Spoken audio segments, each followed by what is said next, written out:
What is going on, people? We are Tottenham TV back here for a special stream for you guys. We have got a very special guest. He goes by the name of Tom Allnutt from The Times, also part of the great podcast, The Tottenham Way, as well. So, I mean, we've been basking in the glory. Let's see if Tom is still basking in the glory of Bilbao. Let's bring him on. Tom, how you doing, my friend? Welcome to the channel. It's great to have you.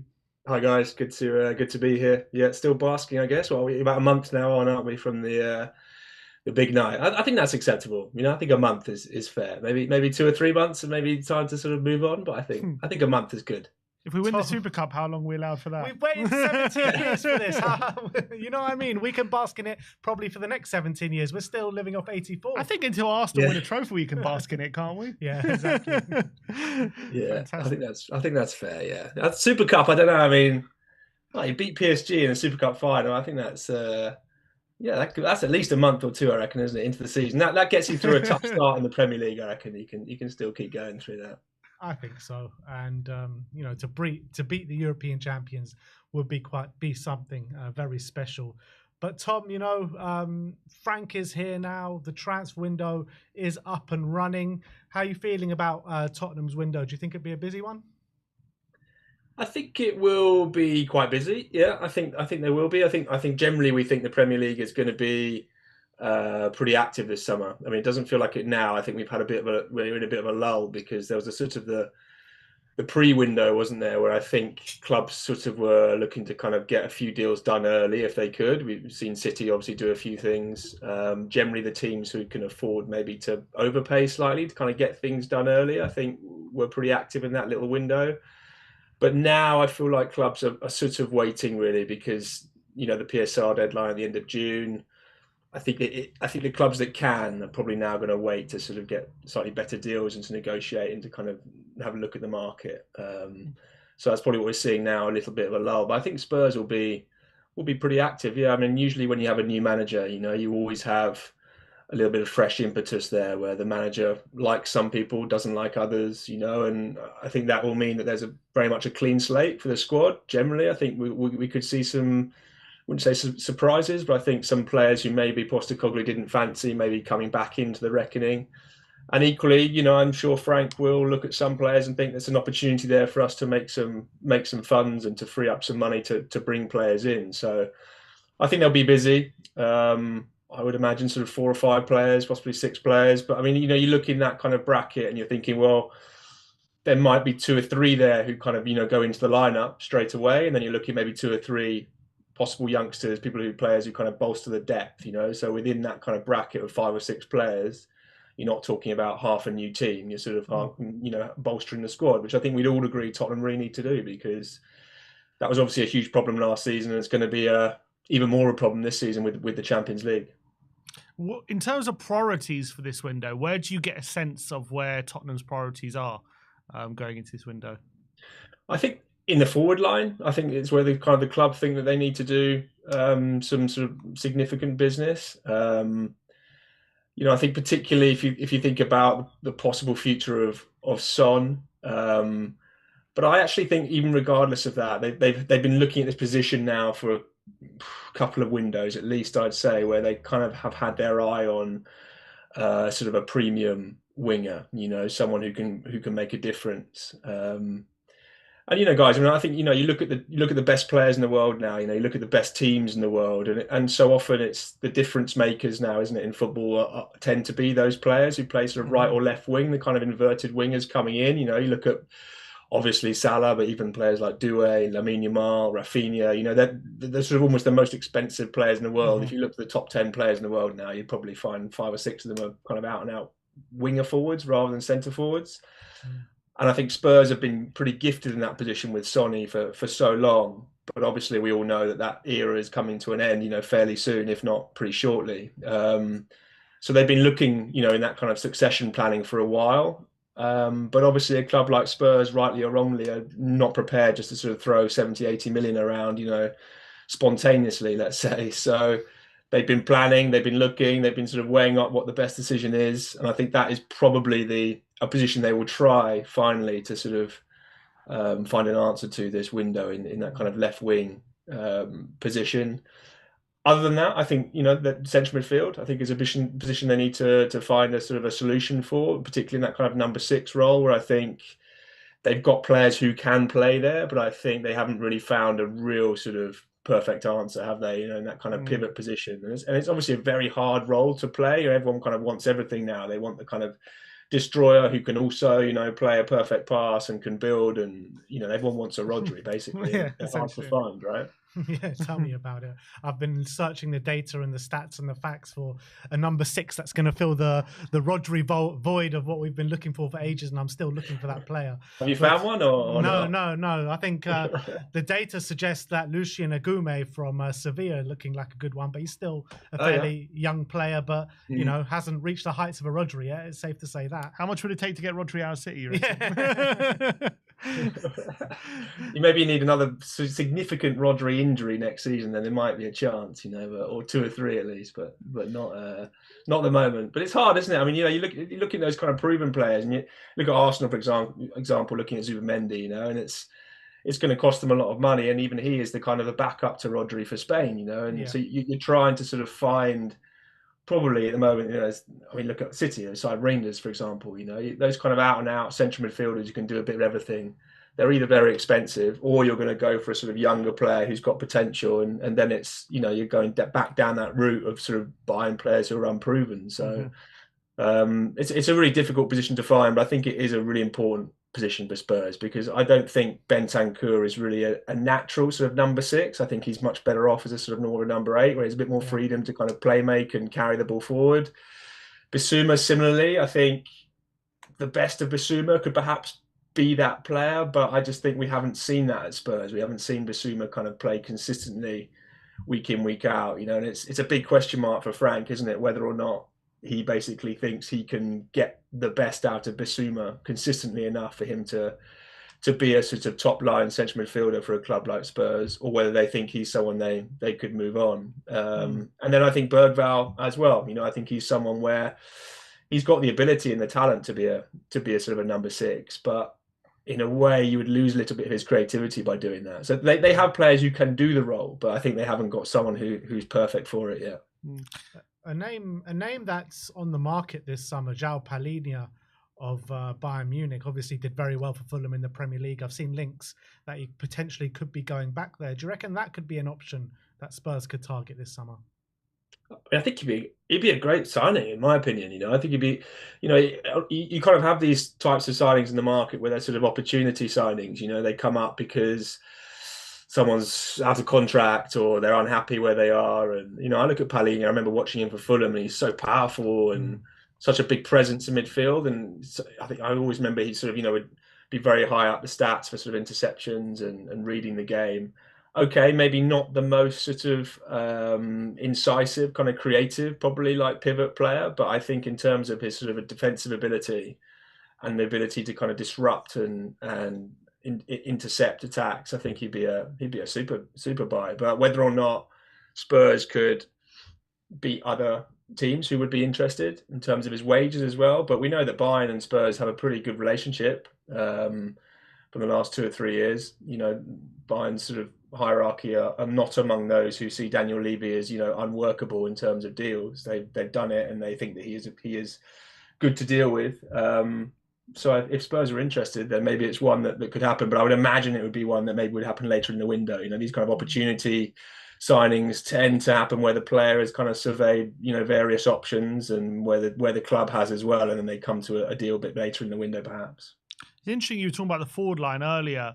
You're suggesting that potentially Tottenham are going to favour looking for a left winger rather than a right winger. There's a bit of a debate what we would rather prefer in the fan base. Obviously, we just signed Tell, who was obviously predominantly playing off the left, like a left forward.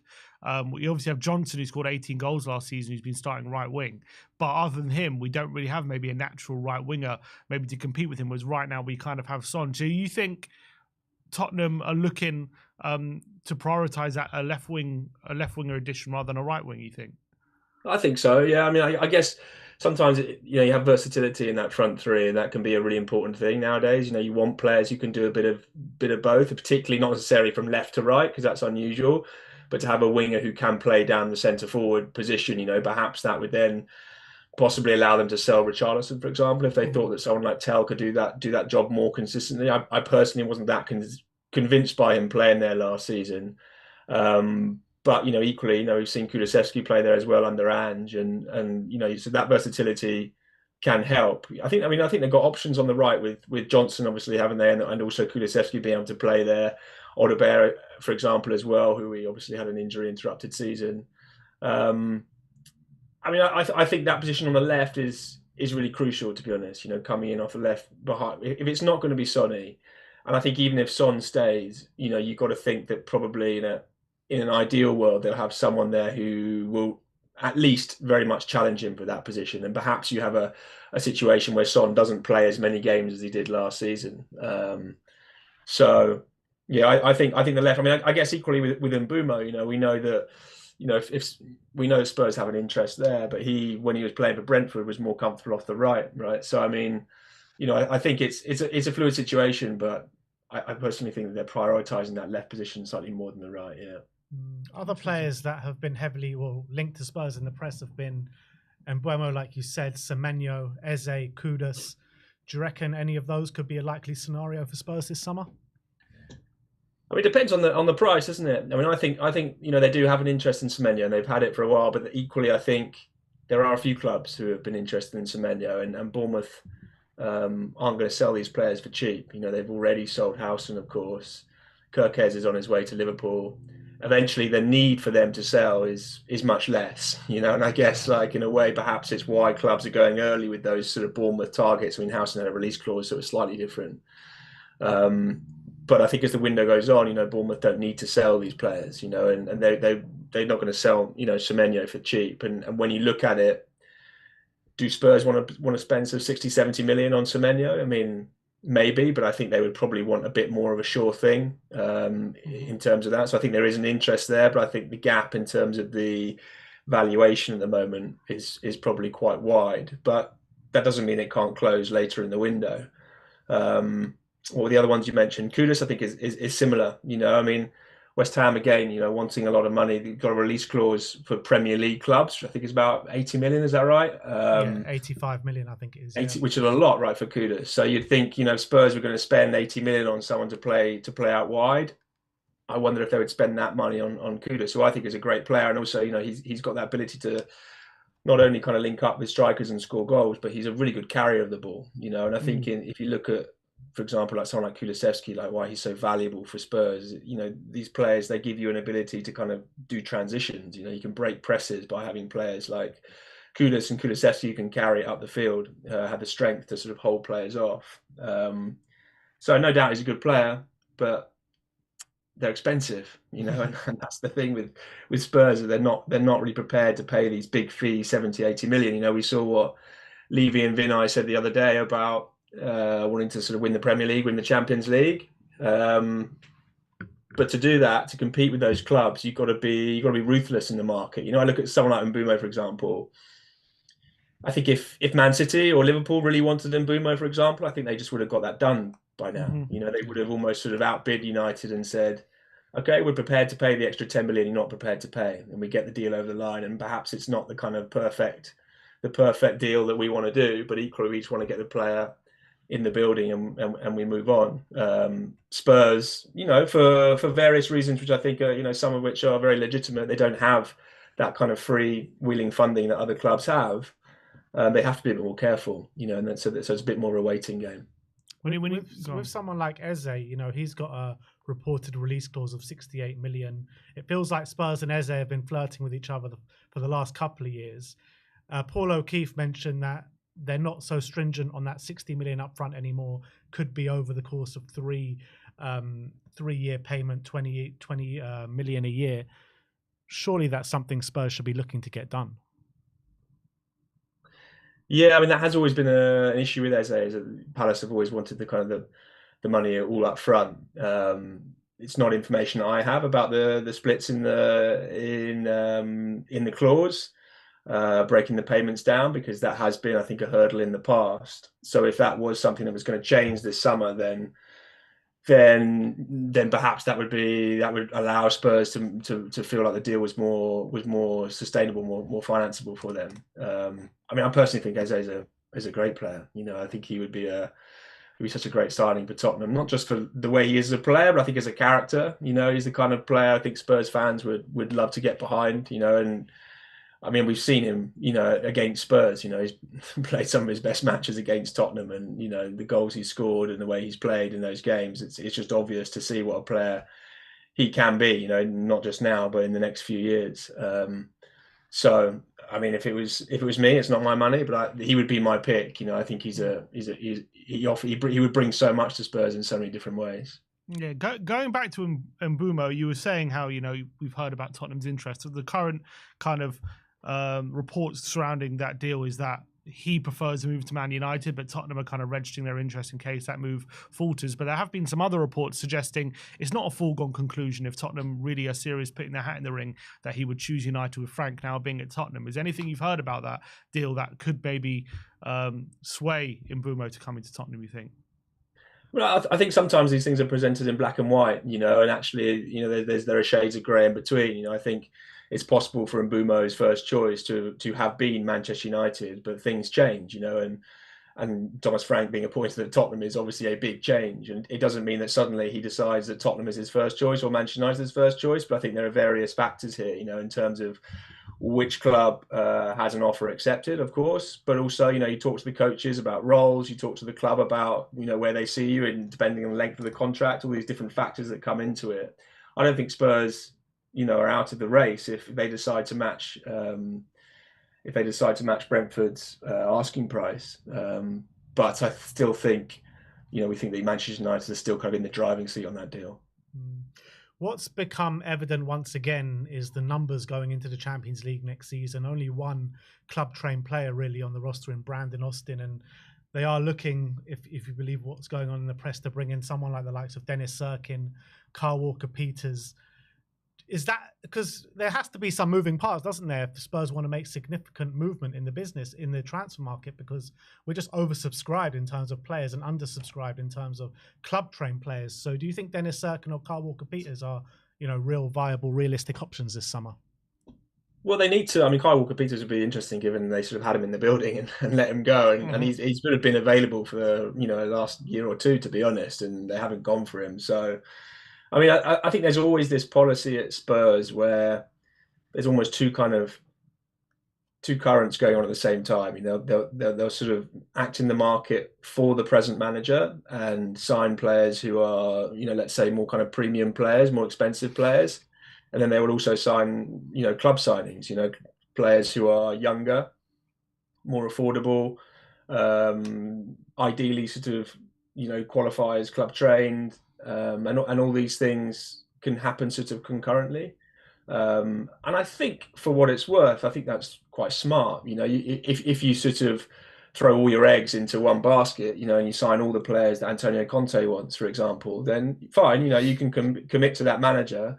But ultimately, if that manager then leaves a year later and that hasn't worked out, then you've got a lot of players, you know, who are plus 29, plus 30 years of age on big salaries, and you've got to shift them every single time. So, and we know that, you know, a lot of the younger players that Spurs have signed historically have actually been their better signings, right? I mean, you know, the ones who have been younger, hungrier perhaps, you know, on smaller wages initially, that's actually been the market where Spurs have been pretty successful. Whereas the ones where they've, you know, the more expensive ones, let's say Ndombele and Lo Celso, even going back historically, Postiga, Rebro, if you like, you know, there are lots of players where they've sort of, you know, relatively in terms of the markets, you know, spent big money in Spurs terms that haven't really come off, you know. And so I think, you know, it makes sense for them to sort of have this dual policy almost, where they sign players for the now, but also players for the future as well. And I think that will 100% be on their agenda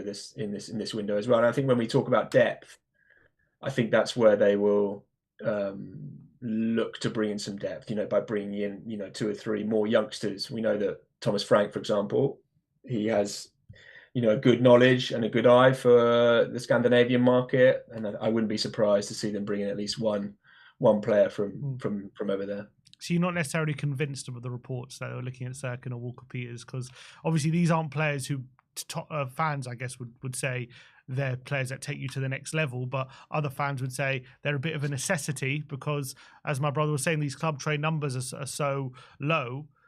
If we don't make a signing there, we risk going to the season really without a backup fullback, really, unless you're looking to sign one. But then all of a sudden, I think our squad numbers are going to be limited to 21, I think, in the Champions League, or 22, sorry, if we don't make a club train signing. So it's either we make one, or we have to kind of sign a backup fullback, and we won't have an option there.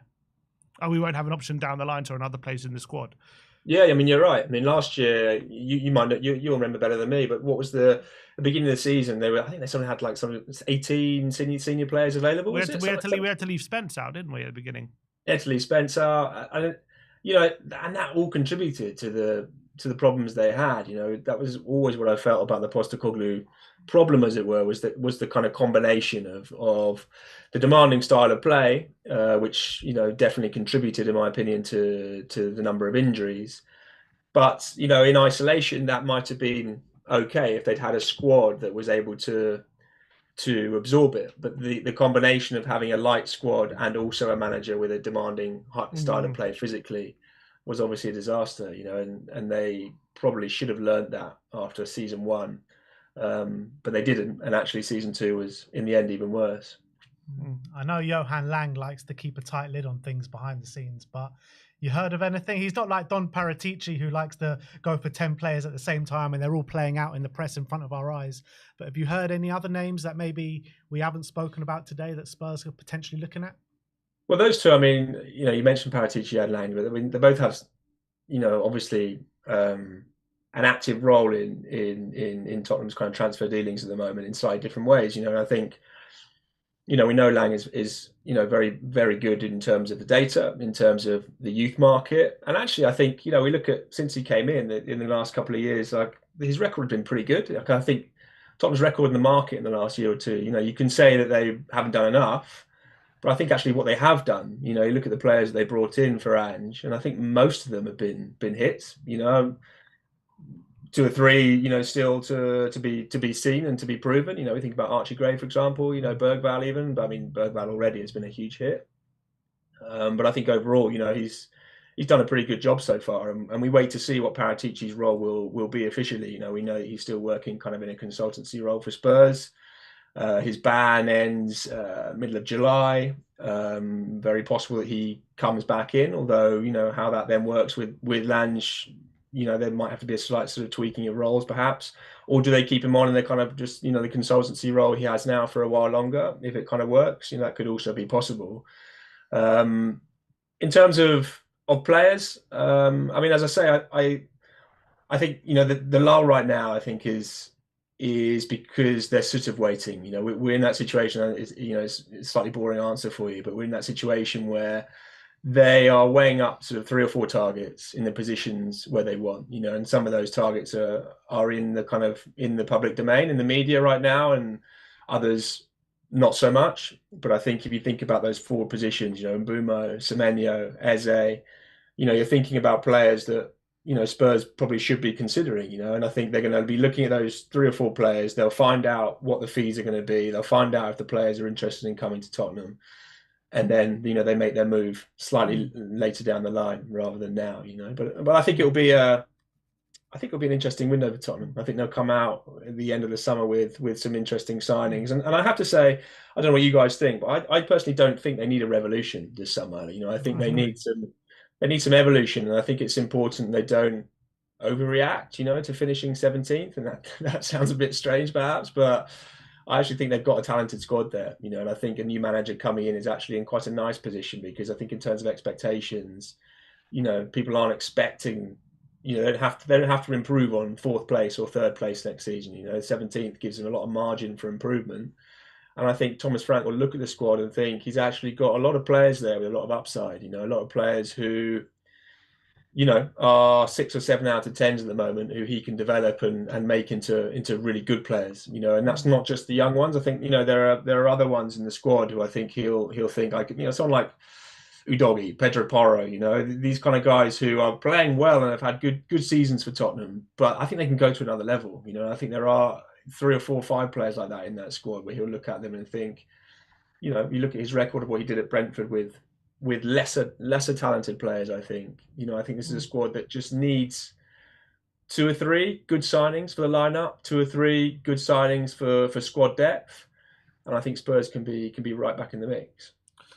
Obviously, some big decisions Frank has to make. Early decisions now at the club is the likes of Son and Romero's futures, where they'll end up come the end of the summer. Talking about Cuti Romero, the reports going into the summer suggested that if Postecoglou left, he might look to leave due to their close relationship, and he was a big fan of Ange Postecoglou. You saw that with the statement he made just after Thomas Frank was appointed as a Tottenham manager.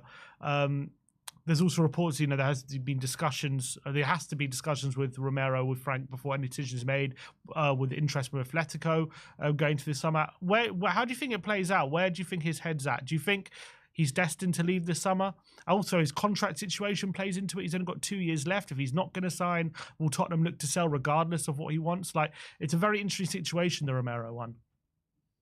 Yeah, I think with Romero, in a way, it comes down to fees a little bit. You think about, obviously, there's definitely interest from abroad. We know Atletico are interested. We know Real Madrid have been interested historically, but to be honest, I think Howson has now plugged that gap for them. If Spurs want sort of 70, 80 million from Romero, I think that's going to be a big ask, from someone like Atletico Madrid, for example, and ultimately, I think Atleti, if they could, they would be looking to pay, even half that, and that's probably not a deal that Spurs would want to do. So that's where the gap is there. And then you have a thing where Spurs think, well, actually, if the offer's not there, then we're not going to sell him for peanuts, So I think with Romero, would he like to go if he could, if there was an ideal club, in the Champions League? Then I think we all probably think yes, he probably would. But equally, I think Spurs are not in a position where they feel like they have to sell. I think there is an opportunity there where if they wanted to sort of get some money in, he is probably one of the players that they could look at. Because obviously there is value there, even in terms of the contract. There's still time where they could get a decent fee for him. But I think with Romero at his best, he's not really a player you want to sell, because he's got a ceiling probably that not many players in the Tottenham team have. He could play effectively for any team in the world when he's at his best. Who else in the Tottenham team can you say that about? I don't think anyone. There's no one else in that starting lineup where you say his peak gets into the Real Madrid team, for example. Whereas I think Romero is one of those players. Equally, we know that week in, week out, is the consistency there? Is the concentration there? Is the motivation there, off the pitch, around the training ground, in terms of application in training, in terms of recovery after injuries, in terms of his demeanour around players? Is all of that needs to be priced in, and into what you think is sort of part of the Romero package, and I think someone like Thomas Frank, it's a bit like the Basuma example, where the talent is there, that there is so much ability, and it's almost frustrating, isn't it, because what Romero can deliver, but we've just seen that when he's off it, that he's a difficult player to carry as well. I think the connection with Ange was real. I think they did have a good relationship, and backed Romero in 2 or 3 occasions where other managers might not have done. And I think Romero understood that and recognised that. Equally, I tend to share Harry Redknapp's view on this, that I think players, coming out and kind of congratulating a manager, wholesale after they've left and you finish 17th in the table, to me, isn't the best look, and I think ultimately, the new manager has to come in and decide, who can you trust? Who are my lieutenants? Who are the ones who I can really rely on every single week? And if he thinks he can get Romero to be a sort of world-class defender every week, then 100% he's a player you need to keep. But he might think, actually, other managers have tried this before and no one has quite managed it. So maybe it's money that we can get in and then spend elsewhere. Yeah, Bentancur's an interesting situation because he'll be going into the last year of his contract. We've heard various reports about, Spurs potentially offering a contract, him willing to sign one, but still we haven't heard anything about him signing on the dotted line. Do you feel like he's one that Spurs could potentially, because he was mentioned by Frank in his opening interview as well, saying he's one of the good players that we do have at the club and he's excited to work with. So do you feel like he will be a player that will be here next season, or Spurs will ultimately listening to offers for him? And he was also mentioned by Frank, wasn't he, in that sort of post-match, was it a press conference? I think I'm not sure if I was in that conference or not, where he sort of said, look at these players they have. That's a brilliant midfield, and yeah. I think Bentancur is one of those the club would like to keep in an ideal situation. Equally, they're not going to let his contract run down, and if he's not going to sign, a new contract, the idea of losing him for free, I think is not something the club will want to happen, let's say, So I think it will be, they will try and get him to sign a new deal if they can, and if he doesn't, then I think they'll be open to offers for him, and that makes sense. I mean, we know that, for example, with Harry Kane, that's ultimately what it came down to, wasn't it? Daniel Levy said, Harry is prepared to stay here, but we have no guarantee he'll sign a new contract, and we can't allow, someone who is a 100 million asset to stay, when we and then leave for free next year. And I think that will be a similar policy with Bentancur. I mean, they're pretty strict on this kind of thing, and I imagine it will be either sign the new deal or we'll be listening to offers for him. And there's interest in Bentancur, by the way, from European clubs. There's a recognition of the talent he has. So I don't think they'll be short of options if they do decide they want to sell him. Yeah, and you also talk of Richarlison's future. We're not sure where that is laying it near the for next season, because he's a player who's like a favourite around the dressing room. Even the fans like him, but he seems to just not be able to stay fit. But he's a player who we know when he's on the pitch, he's a good player and he's an asset to Tottenham. But do you think Tottenham will be looking to sell this summer, Richarlison? Would you think he's going to be here next season? What do you think about Richarlison? You think you like him when he plays? Do you think he's worth keeping at this point? Or me personally, I would move him on. I'm a fan of Richarlison. He gets goals, but ultimately, what it comes down to is getting him on the pitch, in my opinion. I mean, I would look to move him on this summer. I mean, his injury record at Spurs has been so unreliable, hasn't it? Yeah.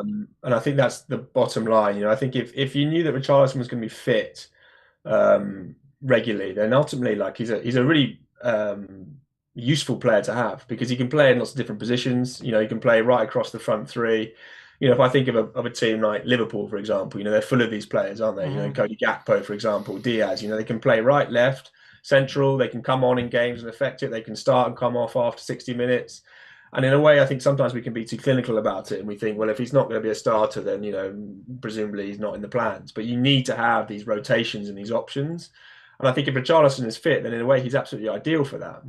He's got so many strengths, and actually a lot of the strengths he has, I think, are really suitable for it sounds bad, but for a substitute. For someone coming on in games, I think he's really valuable. And I think you're right. He has a certain personality that I think the fans like. His tenacity, the way he is always committed in games. He's pressing, he holds the ball up well. But it's his fitness, it's his reliability, and I think every season, Richarlison, this is off the top of my head, but I feel like he's been out, for a significant period of games. Almost every season he's been at Spurs, and I guess it's getting to that situation where you think maybe it's time to possibly cash in. I mean, there has been interest before, I'm sure, as from Saudi clubs. He has always been reluctant, I think, to make that move, in part because, as so often is the case with South American players, they always have one eye on their place in the national team squads. And Richarlison is 100% aware that this season is a pre-World Cup year where he'll be wanting to play, but also be playing in a league where it gives him a really good chance of being in that Brazilian squad with Ancelotti. So I think he'll be wanting to play games, Richarlison, and he'll know that if he's behind Solanke, then maybe he won't be playing so much at Spurs. And I think his Spurs are probably in the same kind of policy that they've had for the last couple of years. I know last year they were open to offers for him, but the offers that they thought were worth it didn't arrive, and I think I would imagine that's probably the same policy this summer. Have you heard anything about any interest from Everton potentially for him? I haven't actually. I don't know. I Mhm. don't cover Everton enough to know whether how strong their interest is. But it wouldn't surprise me. I mean, you look at Premier League teams now. You know, so many of them are looking for centre forwards who have, you know, a proven ability to score goals. You look like someone like Arsenal, they're absolutely desperate for a centre forward, Mm. and you know they're having basically to probably take punts on, you know, admittedly players who have done very well abroad, but ultimately there's always that uncertainty with coming to the Premier League, whether they're going to adapt. You know, you have someone like Richarlison who has proven that he can score in the Premier League, where the question mark is not so much about his ability, but about his fitness and his physical resilience. You know, you can imagine why, you know, 2/3 of the league would be interested in Richarlison, not just Everton. Yeah, you mentioned Sonny at the start of the when he just came on, and you know we're talking about him potentially leaving this summer. The only kind of reports I've heard is about Saudi offers, and I've heard in the past that he's not been interested or at all to go over to Saudi, and it's never been about. I mean, the guy earns enough money off sponsorship deals, and we went to Korea in the summer. He's on literally every single billboard for every brand going in Korea. So it's like money is not really his motivation in terms of going to Saudi. Do you think he could end up there though? You're right. I mean, historically, that has been, you know, the noise we've heard from sort of Son's camp is it's not a move he would be interested in. Whether that has changed now, I mean, I think it's easy, you know, to say that maybe, you know, the last 2 or 3 years when Son has been, you know, a key player in a Premier League team, you can imagine why maybe he'd want to stay at Spurs. Um, the interest is there. You're right that in terms of, you know, money wise and commercial wise, it's not a move Son necessarily needs to make. But equally, you know, when you're at his age, and you know, we know that footballers they value kind of big contracts at this point in their at this point in their career, you know, and you can understand that. You know, they're maybe 2 or 3 years away from retiring. This is probably going to be their last big deal. If he can get a deal from Saudi, which is you know, 2 or 3 times as much, which is what it would be, you know, from that he could get from a European club, then of course you would consider that, right? I think Son's an interesting one. I know that the club were keen to hold on to Son, you know, and they were, you know, they were trying to get him to sign a new deal. You know, last year they were trying to basically extend him so that they could announce the triggering of the 1 year extension with an extension on top. You know, where you can sort of say, yeah, we triggered the 1 year and we've also extended this deal by another year. You know, and the idea was that, you know, I remember speaking to someone at Spurs and sort of suggesting that could Sonny kind of, you know, play into his late 30s at Tottenham, and they said, well, 100% that would probably, you know, that would be the club's that would be the club's design, that would be their intention because of what he means to the club. And I think sometimes people jump to the commercial value of someone like Sonny, and of course that is there. But I think also just because, you know, of what he brings to the team and to the club and to the fans, and you know these players are rare, you know, and obviously they let Kane go for 100 million, but you wouldn't choose to do that, you know, in an ideal world. And I think if they could keep Sonny and he would retire at the club, then they would do that because ultimately the money that they're going to make in a sale at this point, to be honest, they could pretty much make that across 2 or 3 years of, you know, pre-season tours and arrangements anyway. So it's not a huge kind of financial disparity between the two options. But the problem they had is that, you know, second half of last year they were in talks about new contracts, but you know nothing ever got agreed really. And I think it got to the point in January, February where, you know, basically they had to trigger the extension to ensure that, you know, obviously Son wouldn't leave this summer for free. But that wasn't the club's, you know, first intention. I guess you can understand from Son's point of view, you know, as well, maybe trying to keep his options open, particularly during that kind of midpoint of last season when, you know, the team were in pretty dire straits in the league. You can understand why he wouldn't necessarily sign another 2 or 3 year deal at that point. So yeah, here we are this summer, and I guess all options are open. Peter, have you heard any indication that maybe Son would like a new chapter in his career at this point, or it's just is he happy, do you think, to stay at Tottenham regardless of like the money situation or the Saudi interest? I think he's let's say he's open to offers. Son, I don't think he's manoeuvring to leave the club. You know, I don't think that's the case at all. But I think at this point it would be understandable, you know, and it's natural that, you know, you come to an end of a chapter like the Postecoglou chapter, the way that it ended with the trophy in Bilbao for a player like Son who's been chasing that for so long. I think it would be natural for him to wonder if this is the right time, you know, to leave. It doesn't mean that he's manoeuvring to try and get out or that he wants to leave. But I think perhaps more than previous years, I think he's open to seeing what the options are. Yeah, it's definitely going to be an interesting summer because you've got so many question marks in terms of players in the squad. Like you mentioned, Sonny, Romero, Bentancur, Bissouma, both going into the last year, and Ben Davis as well going into the last year of his contract after just triggering that extension. Do you feel that was a trigger just to keep him around next season, or so he holds a bit of value and Spurs could potentially entertain an offer this summer? Well, it could be a bit of both, can't it? You know, I mean, I think in a way, you know, he's someone who you can, if there is an offer there, and Davis says, you know, this is a club that I want to go to, you know, for family reasons as much as anything, to be honest. You know, someone like Davis, you know, sometimes we discount that, you know, maybe family reasons, or he gets to play more regularly. Then they have that option there. Equally, you know, I know that Davis is hugely respected at the club, you know, and you have to be careful, don't you, that you don't, you know, toss out all the experience and leadership that you have. You know, I know Spurs are going through this period where they're moving from one era to the next, and they basically have done that now. You know, you think who are the players left from the Champions League final squad? Just Son and Davis, probably, right? So, you know, they've in the last 2 or 3 years got rid of Kane, of Lloris, of Eric Dyer. You know, all of these guys who were basically the kind of the lieutenants of the Pochettino era who were hanging on. You know, post Poch. They basically move them on now. But equally, you can't end up with a team where it's just full of, you know, youngsters and potential. You have to have some guys in there like Davis who are absolutely invaluable, you know, to the dressing room. So I don't think there'll be any problem whatsoever in keeping him. I think if an offer comes in and Davis wants to go, then they have that option. But equally, you know, I have to say, I think Davis, when he came in last season, okay, there was some troublesome matches like they were for all the players. But I actually think, you know, he, as much as anyone, did a pretty admirable job in really difficult circumstances. There's been a lot of talk as well about potential internal solutions to a lot of our problems, with a lot of youngsters coming back from loans and being promoted from the academies. You know, for example, Manos Solomon, Ashley Phillips, Luka Vuskovic, Jamie Donnelly, a lot of players who have bright futures and very highly thought of. What do you reckon the chances are Frank will look for internal solutions to a lot of the problems that we're missing in the squad? I think quite high. You know, you talk to people at the club now, and you know, there's a lot of sort of people talk about clean slates, you know, and blank sheets of paper. And I think, rightly, I suspect, you know, Frank is looking at all the names and thinking, I want to make my own mind up here.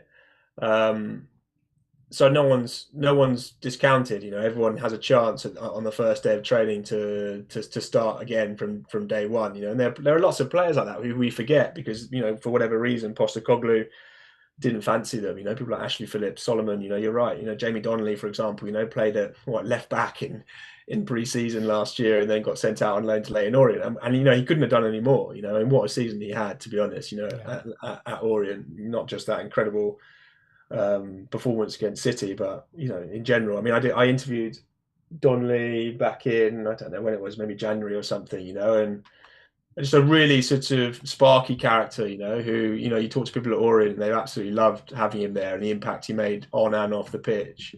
It would be great to see someone like him in the squad, you know, getting minutes. And I mean, to be honest, I think Spurs could have done with him last season. You know, he would have got game time, I'm sure, you know, during that kind of injury crisis, right?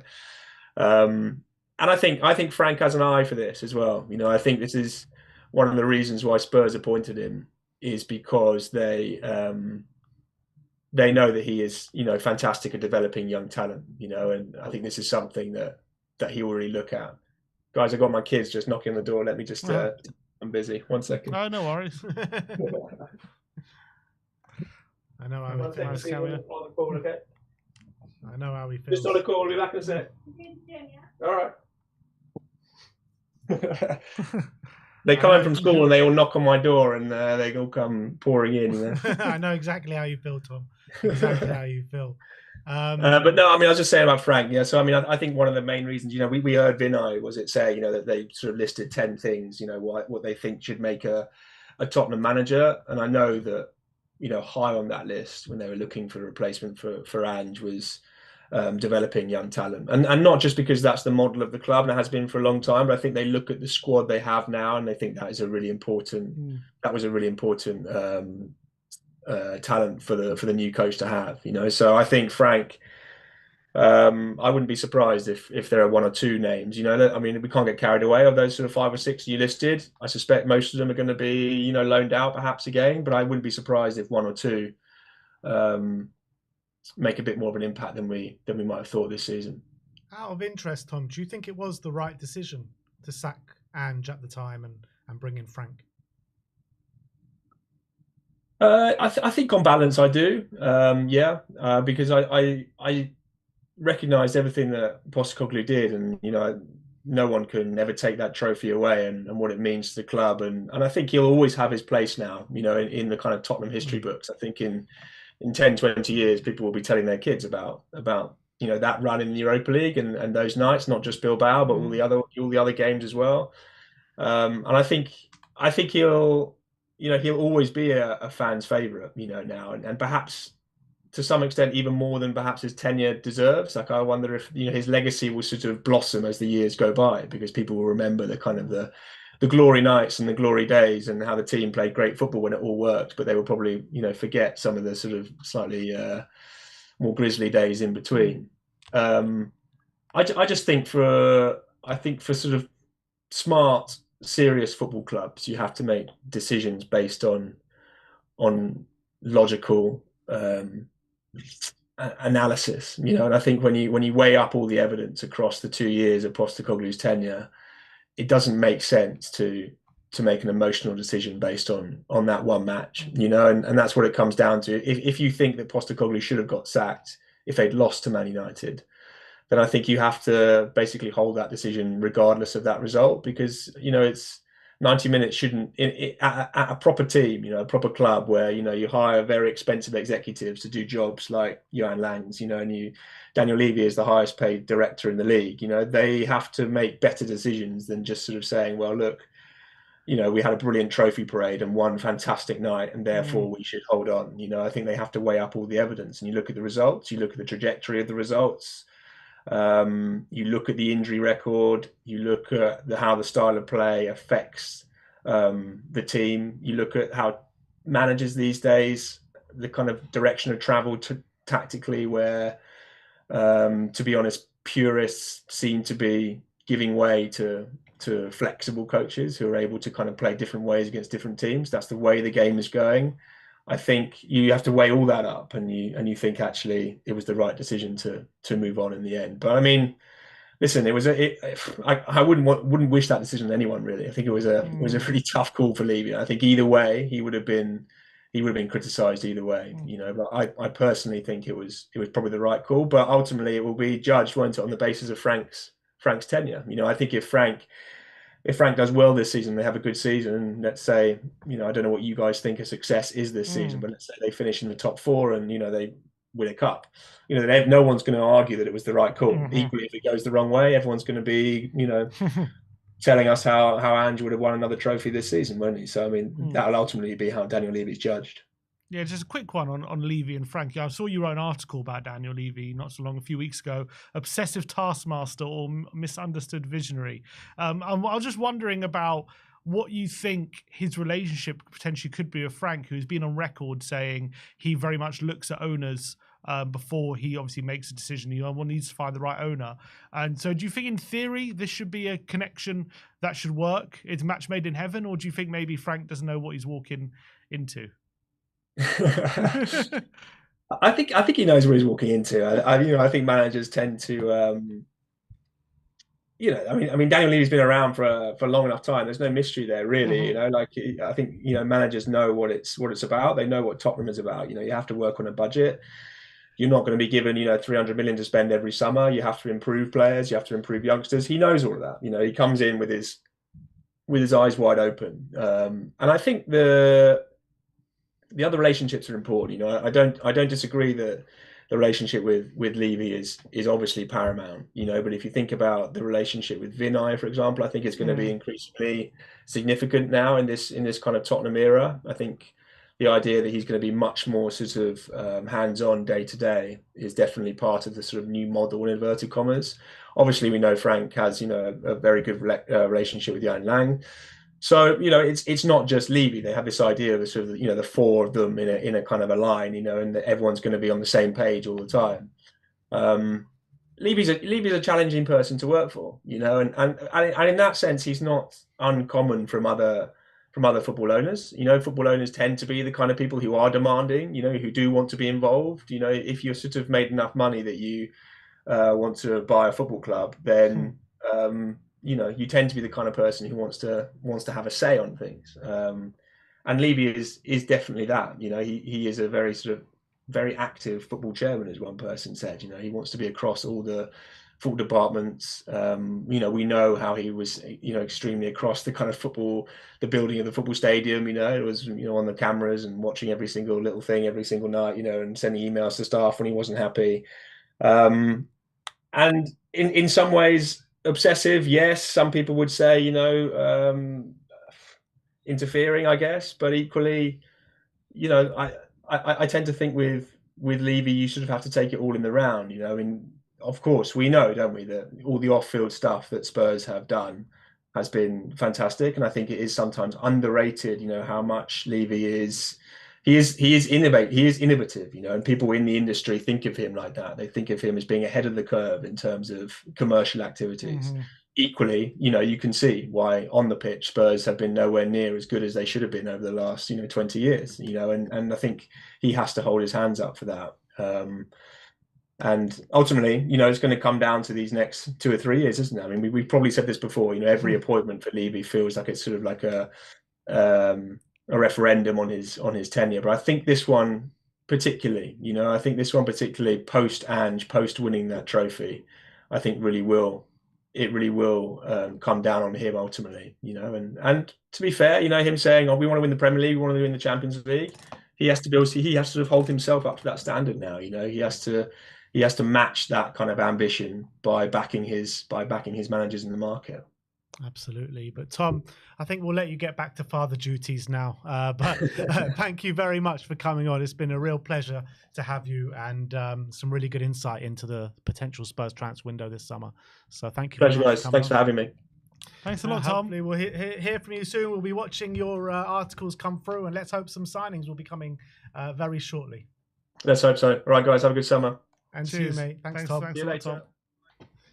And that was the great Tom Allnutt from the Times, people. Big up. Great stuff. Very interesting insight. But yeah, that is it from us today. I want to thank you very much for joining us, and we'll see you all tomorrow unless something breaks tonight, and then we'll come back on. But like, subscribe, and comment. And as always, come on, you Spurs.